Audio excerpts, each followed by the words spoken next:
আজ যদি গয়নার এই ছলাকলা সফল হয়ে যায় তাহলেই আমাদের কাজ হয়ে যাবে।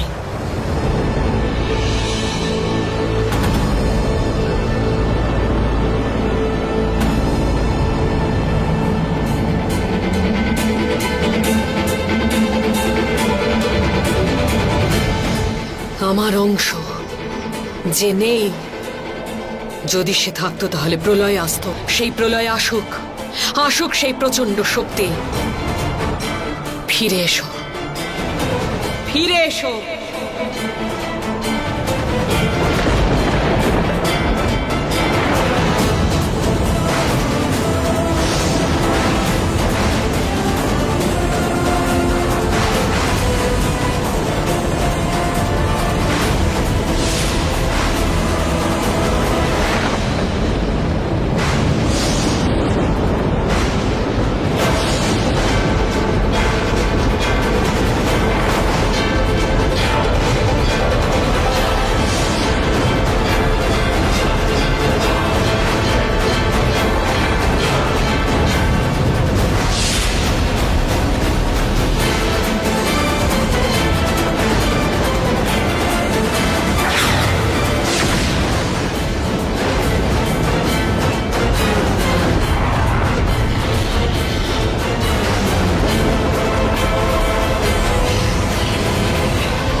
তুমি যদি পাহাড়ের গায়ে ধাক্কা মারো পাহাড়ও ভেঙে যাবে। শোনো, তুমি ওখানে বসো আর আমি এখানে বসছি। আচ্ছা, এরপরে খেয়াল রেখো এই পাহাড়ের নিচে চাপা পড়ে না তুমি মরে যাও। চুপ কর বেটা। ও মাগো, আমার কোমরটাই ধরে গেল। কি ভারী এটা, মনে হচ্ছে যেন উমাংকে কোলে তুলে নিয়েছি। ওরে বাবা রে।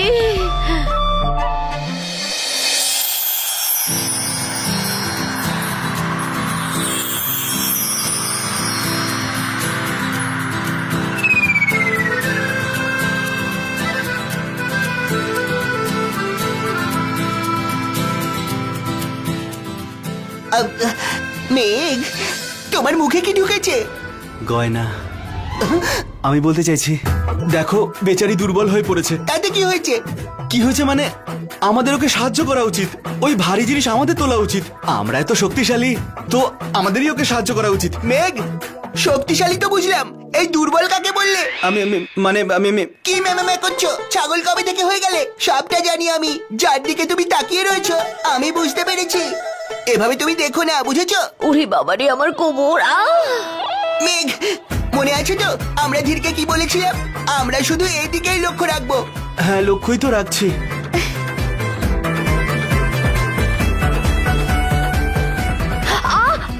ও মাগো,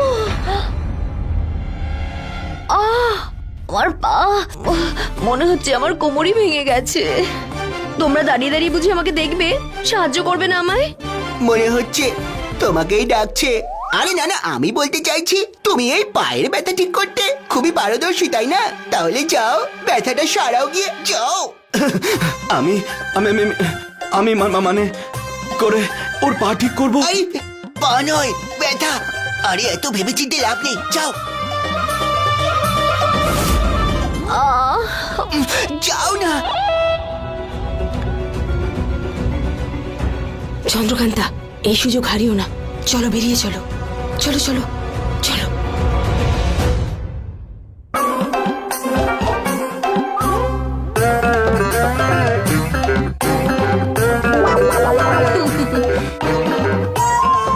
মেঘ, ব্যথা।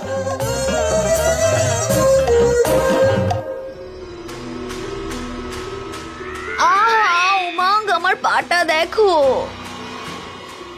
মেঘ, মেরে ফেলো ওকে। আমি বলতে চাইছি বেচারি কষ্ট পাচ্ছে, ওকে সাহায্য করো। এখানে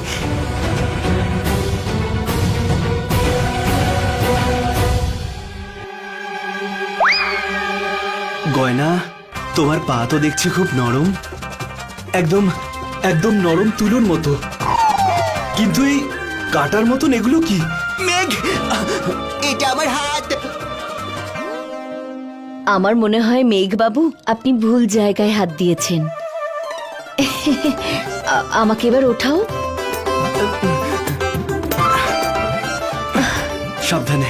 দুই গাধা আমার ঘাড়ে এসে জুটলো। মেঘ, ও কিভাবে দৌড়ে দৌড়ে চলে গেল তুমি দেখলে? তার মানে চন্দ্রকান্তা। চলো তাড়াতাড়ি। চন্দ্রকান্তা, পিছন ফিরে তাকিও না। অনেক কষ্ট করে ওখান থেকে বেরিয়েছো, তাড়াতাড়ি চলো।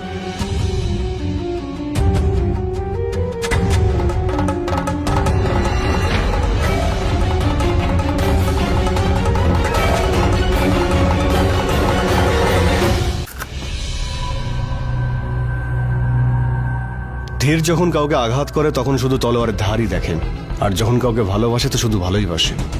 আর যখন কারো খেয়াল রাখে তখন সব সময় তার ওপরে নজর রাখে। তোমার কি মনে হয়েছিল মহারানী, যে আমি তোমায় ওদের দুজনের ভরসায় ছেড়ে দেব? তোমায় খুব ভালো করে চিনি। আর ভদ্রামা আপনি আপনি আপনার রাহুকেতু নিয়ে তোমার স্ত্রীর পিছনে পড়ে রয়েছেন। আপনি তোকে বিপদের মধ্যে ফেলছেন। আপনি জানেন যে ও গর্ভবতী, তা সত্ত্বেও আপনি ওকে যুদ্ধক্ষেত্রে নিয়ে যাচ্ছেন কেন?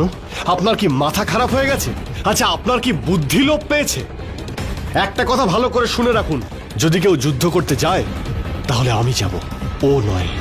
ধীর, একবার আমার কথাটা তো শোনো তুমি। তুমি চুপ করো, তোমায় তো কিছু বোঝানোই বেকার চন্দ্রকান্তা। কিছু না বুঝে, কিছু না ভেবে চলে যাচ্ছ যুদ্ধ করতে। হ্যাঁ, যাচ্ছিলাম আমি। ধীর, এমনি এমনি চলে যাচ্ছিলাম না আমি। আমার কাছে পরিকল্পনা আছে। আমি জানি যে ইরাবতী কি করতে পারে, আর ওর আঘাতের প্রত্যুত্তর কিভাবে দিতে হবে। কিভাবে দেবে তুমি বলো? আরে সব তুমি কি করে জানলে? মা কি তোমায় বলতে এসেছিল, নাকি ওনার আত্মা এসেছিল বলতে? না, আমি বলেছি ইরাবতী কি করতে চলেছে আর ও কি করতে পারে। ধীর, আমাদের উপর একটু তো বিশ্বাস করো। চন্দ্রকান্তা, তুমি আমার উপর একটু বিশ্বাস করো। তুমি আগে তোমার পরিকল্পনা বলো আমায়। ঠিক আছে, আমাদের পরিকল্পনা বলছি তোমায়।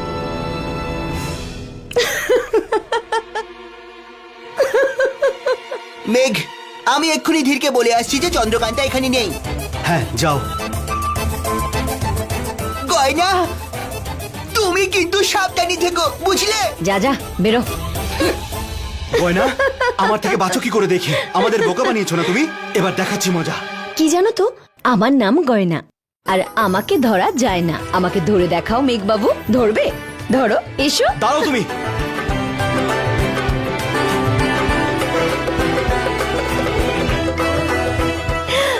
ধরো দেখি।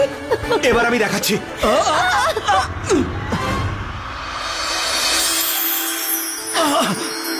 কি লাগলো হাতে? বোকা, অন্য কিছু লাগেনি হাতে। একে বলে ভালোবাসার ছোঁয়া, আর ভাগ্যবানরাই শুধু এই ছোঁয়া পেয়ে থাকে।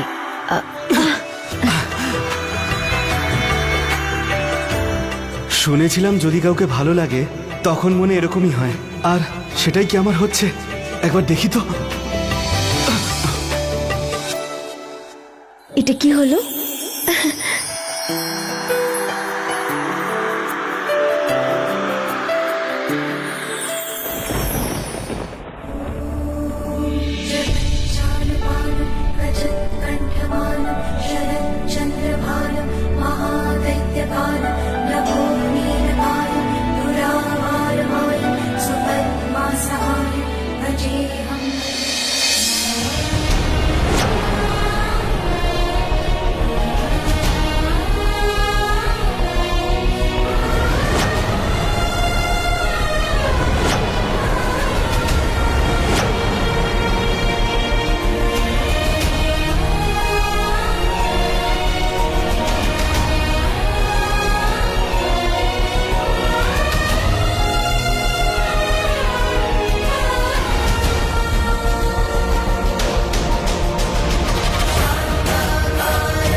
কতক্ষণ নেবে আরতি? প্রথমে আমার পরিবার, তারপরে আমি।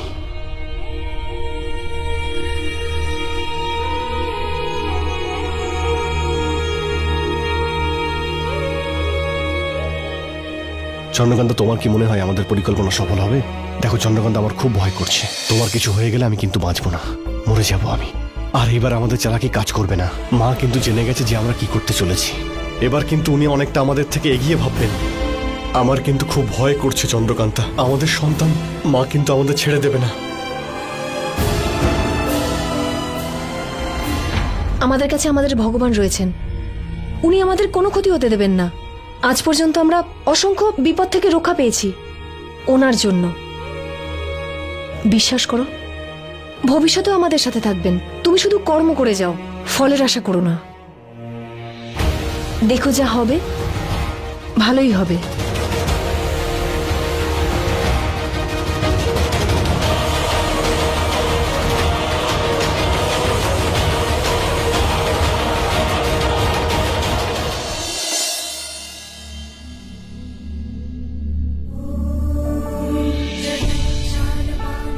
হে বিষ্ণুদেব, আমার স্ত্রী চন্দ্রকান্তা আমার থেকে অনেক বেশি আপনাকে বিশ্বাস করে।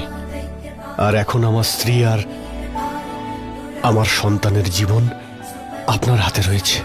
আপনি ওদের রক্ষা করুন। ওদের যদি কোনো বিপদ হয় তাহলে সেটা যেন আগে আমার দিকে আসে। আমার স্ত্রী আর আমার সন্তানকে আমার মা ইরাবতীর হাত থেকে রক্ষা করুন।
আমার স্বয়ং ফিরে এসেছে।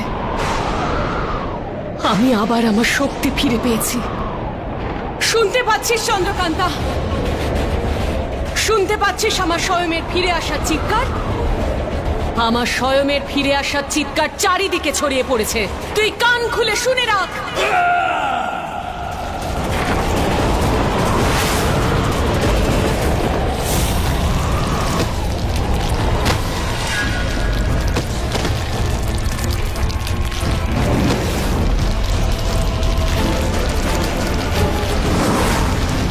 আরে উঠুন উঠুন উঠুন। বন্দে বিষ্ণু, বন্দে বিষ্ণু, বন্দে বিষ্ণু, বন্দে বিষ্ণু, বন্দে বিষ্ণু, বন্দে উঠুন, বিষ্ণু, আপনাদের জিনিসপত্র নিয়ে নিন। বন্দে বিষ্ণু। দেখুন, ভয় পাওয়ার কিছু নেই। আমরা আপনাদের সঙ্গেই রয়েছি, আপনাদের সাহায্য করার জন্য, আপনাদের রক্ষা করার জন্য। আমরা থাকতে আপনাদের কোনো বিপদ ছুঁতেও পারবে না। আপনারা এখানে সুরক্ষিত, আপনারা কেউ ভয় পাবেন না। চন্দ্রকান্তা, যতটা সময় আছে ভেবেছিলাম তার চেয়ে অনেক কম সময় ইরাবতী নিজের লক্ষ্য পূরণ করেছে। ও যুদ্ধের জন্য পুরোপুরি প্রস্তুত, কিন্তু তোমার প্রস্তুতি এইবার শুরু হবে। ও যুদ্ধের ময়দানে প্রবেশ করার আগেই তোমাকে তোমার লক্ষ্য পূরণ করতে হবে। তুমি প্রস্তুত তো? আমি প্রস্তুত। ঠিক আছে, চলো আমার সাথে। না ধীর, তুমি যাবে না। ধীর, তুমি এখানেই থেকে প্রজাদের রক্ষা করবে। ইরাবতী জানে না যে ও যেটা করছে সেটা আমরা জানি। ও যখন বলেছিল যে ও আর স্বয়ং আসবে, শুধুমাত্র নিজের রূপে আর নিজেকে আর স্বয়ংকে নিয়ে আসবে, ও ভেবেছে আমি বুঝতে পারিনি। কিন্তু আমি বুঝেছিলাম যে ও নিজের রূপে আর ও স্বয়ং আবার ফিরে এসেছে। চারিদিকে এই যে চিৎকার শুনতে পাচ্ছ, এটা ওরই চিৎকার ধীর। চন্দ্রকান্তা, দেখুন দেখুন দেখুন, ভয় পাবেন না, আপনাদের কিচ্ছু হবে না। ধীর, আমরা যদি দুজনে এখান থেকে চলে যাই তাহলে ওরা মধ্যম গড়ে আক্রমণ করবে, আমাদের প্রজাদের মেরে ফেলবে। না চন্দ্রকান্তা, তুমি এক্ষুনি কি বললে? তুমি এক্ষুনি বললে যে মা এটা জানে না যে আমরা জানি স্বয়ং ফিরে এসেছে। আর মা এতটাও বোকা নয় যে মা তার তুরুপের তাসকে এত সহজে দেখিয়ে দেবে। আর এই প্রজাদের থেকে মায়ের বেশি প্রয়োজন তোমাকে প্রাণে মেরে ফেলা। তাই উনি যুদ্ধের আগে স্বয়ংকে আগে পাঠানোর ভুল করবে না, বুঝতে পেরেছ? আর তুমি যে পথে যাচ্ছ সেই পথ খুবই কঠিন পথ, আমি ভালো করে জানি। আর আমি তোমার স্বামী হয়ে তোমাকে এইভাবে এই পথে তোমাকে যেতে দিতে পারি না। কিন্তু ধীর, কোনো কিন্তু আমি শুনবো না চন্দ্রকান্তা। তুমি শুধু আমার একটা প্রশ্নের উত্তর দাও, একবার ভেবে দেখো। আর এটা বলো তো, আমি যদি এইরকম কোনো কঠিন পথে যেতাম তাহলে তুমি আমাকে যেতে দিতে? ঠিক আছে, চলো আমাদের সাথে। মেঘ, যতক্ষণ আমরা যুদ্ধ থেকে ফিরছি তোমরা তিনজনে প্রজাদের খেয়াল রেখো, ঠিক আছে? চলো ধীর।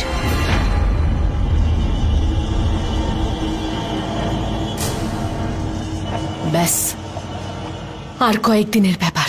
যতদিন নয় চন্দ্রকান্তা আর আমার যুদ্ধ শেষ হচ্ছে ততদিন তুই এই গুহাতেই থাকবি। কেউ যেন বিন্দুমাত্র টের না পায় যে তুই ফিরে এসেছিস। স্বয়ং তুই আমার অস্ত্র নোস, তুই আমার শস্ত্র নোস, তুই আমার সেই ব্রহ্মাস্ত্র যে সঠিক সময় আমার কাজে আসবে। তুই শুধু ততদিন এখানেই থাক।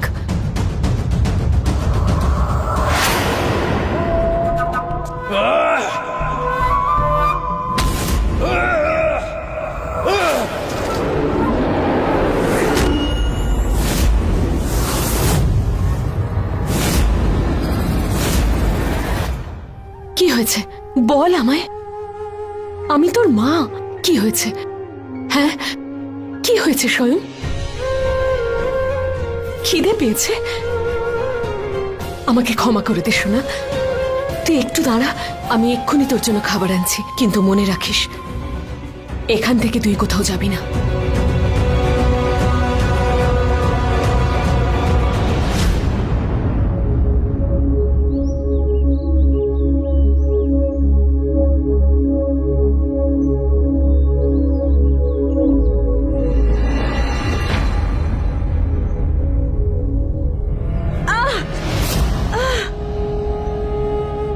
কি হলো? জল, জল। জল খাও।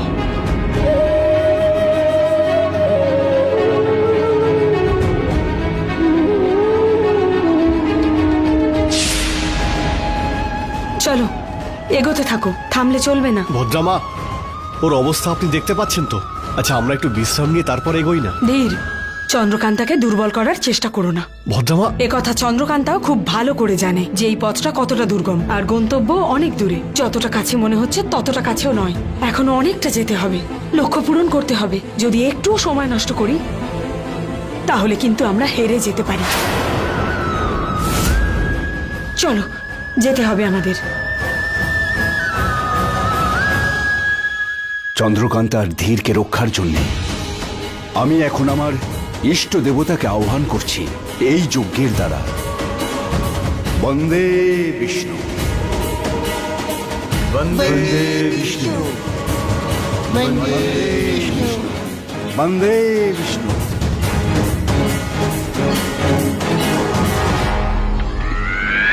সরে বস না। আরে এই মাঝখানে কেন ঢুকে যাচ্ছে? এত জায়গা পড়ে রয়েছে ওখানে, যদি এইভাবেই ধাক্কা মারতে থাকো তাহলে তো আমি পড়ে যাবো। কথা তুই কম বল। হাদা কোথাকার, তুই কি চাইছিস আমি সবার সামনে তোকে হাদা বলি? বল, হাদা কোথাকার হাদার মতোই থাক, বুঝেছিস? সর।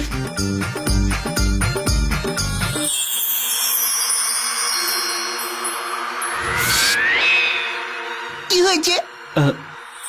উমাং ঠিকই তো বলছে। তোমরা দুজন এখানে বসো, আমি পিছনে গিয়ে গ্রামবাসীদের সাথে বসছি। ভালো তো এখানে যজ্ঞ করতে এসেছে।